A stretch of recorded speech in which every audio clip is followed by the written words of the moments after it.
Alright, beautiful peoples of the internet, Glyn here, and this is a quick look on about 10 or so minutes gameplay of The Medium, and it's running on PlayStation 5.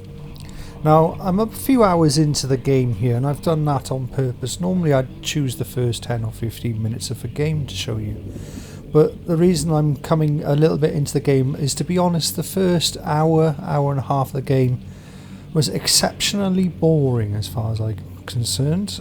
Further into the game it gets a little bit more gameplay, a few more gameplay features are added. Things like chase sequences, stealth sequences, the puzzles get a little bit more interesting.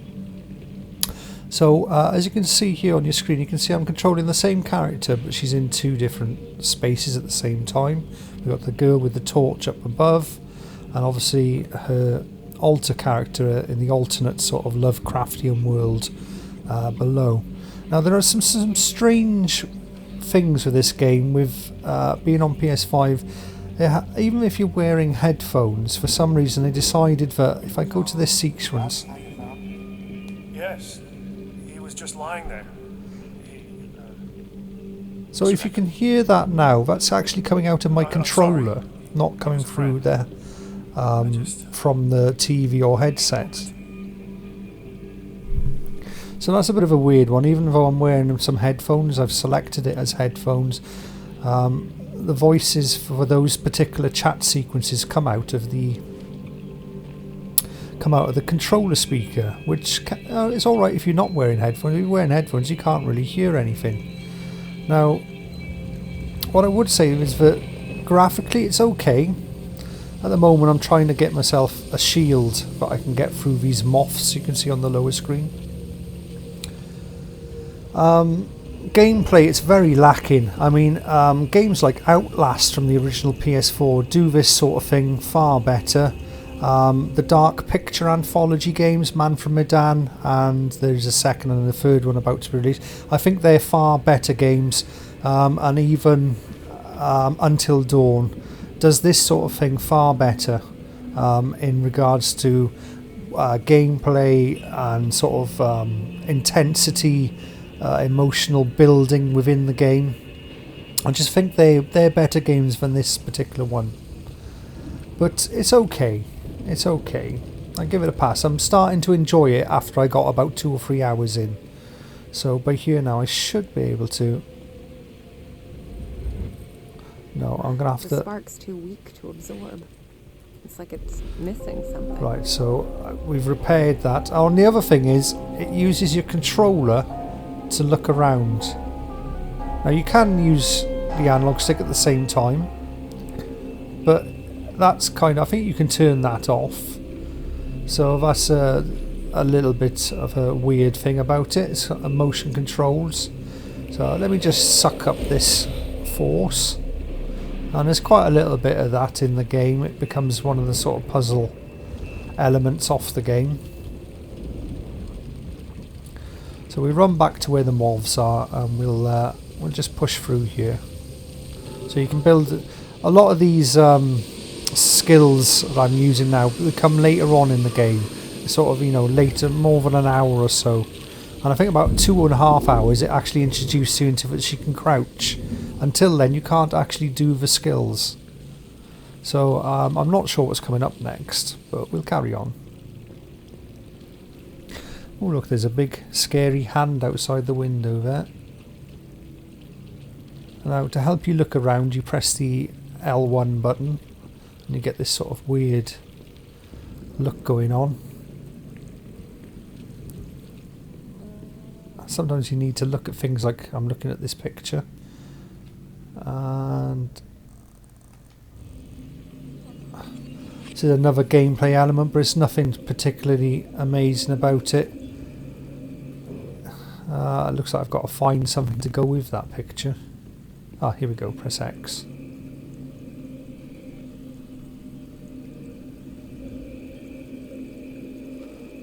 Nothing seems to be happening there, so I'm not sure exactly. Ah, there we go. So now I'm using my left analog, and it's nothing hard. You just turn in the left analog switch, hold it in place. I wouldn't even call that a gameplay element, to be honest. There's no skill involved. You've been drawing me for hours. Almost done. You know, Lily, you remind me of someone. A girl I knew when I was very young.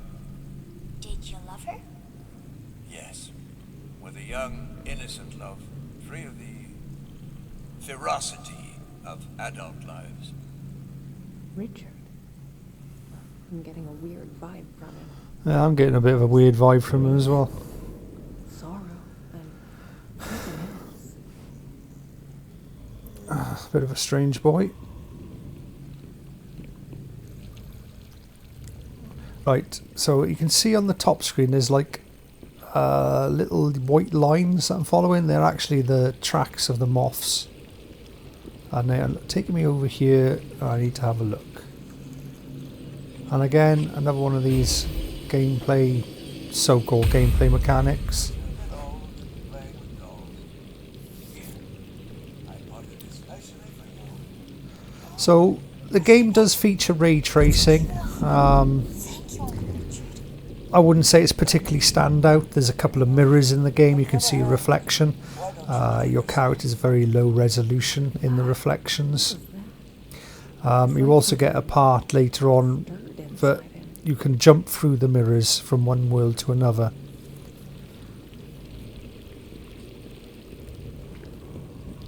And again, I'm following these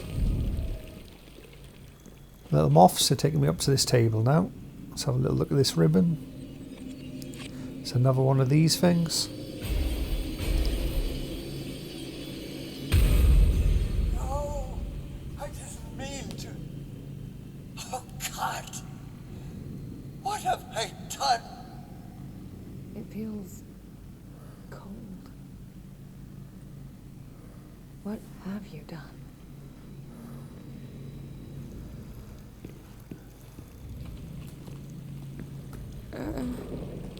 Oh.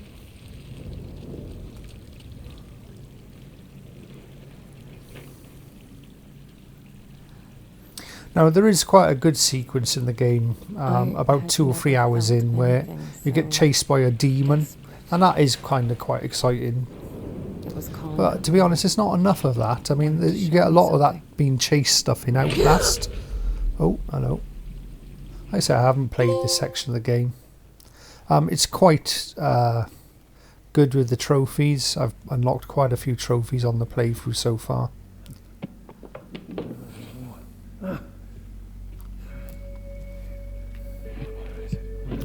This is just a cutscene.